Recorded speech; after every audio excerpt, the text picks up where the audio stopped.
আসসালামু আলাইকুম। প্রিয় দেশবাসী, প্রিয় সহযোদ্ধাবৃন্দ, আশা করি সকলে ভালো আছেন। আজকে একটি বিষয় নিয়ে আপনাদের সামনে হাজির হয়েছি, যা ইতিমধ্যে আপনারা বুঝতে পেরেছেন। প্রিয় দেশবাসী, আমি আপনাদের সামনে এক ছোট্ট একটি বিষয়ে তুলে ধরতে চাচ্ছি। সেটা হচ্ছে 2009 থেকে 2014 সালে ছাত্রলীগের হামলায় কমপক্ষে 33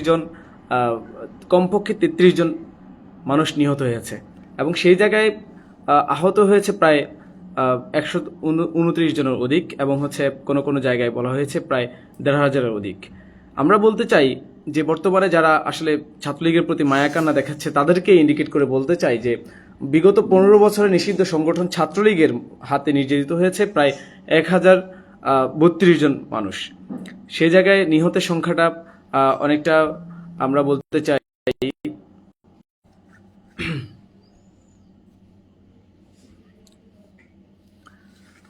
সরি এখানে যে বিষয়টা বলতে চাই সেটা হচ্ছে যে বর্তমানে আমরা দেখছি যে বিভিন্ন জায়গায় বিভিন্ন ক্ষেত্র বিশেষে যখন আমরা ছাত্রলীগের সেই সন্ত্রাসীদের বা সন্ত্রাসী বাহিনীকে আমরা পুলিশের হাতে তুলে দিচ্ছি, আমরা সেটাকে সেনাবাহিনীর হাতে তুলে দিচ্ছি, সেখানে আমরা অনেকের মায়া কান্না দেখতে পাচ্ছি।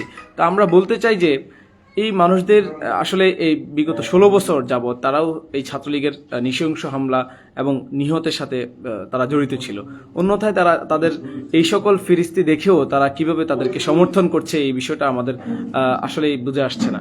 আমরা বলতে চাই যে এখন থেকে বর্তমানে আজকে দিন থেকে যারা এই ছাত্রলীগের পক্ষে থাকবে এবং ছাত্রলীগের পক্ষ হয়ে যারা সুপারিশ করবে, আমরা তাদেরকে হুঁশিয়ারি করে বলতে চাই যে আমরা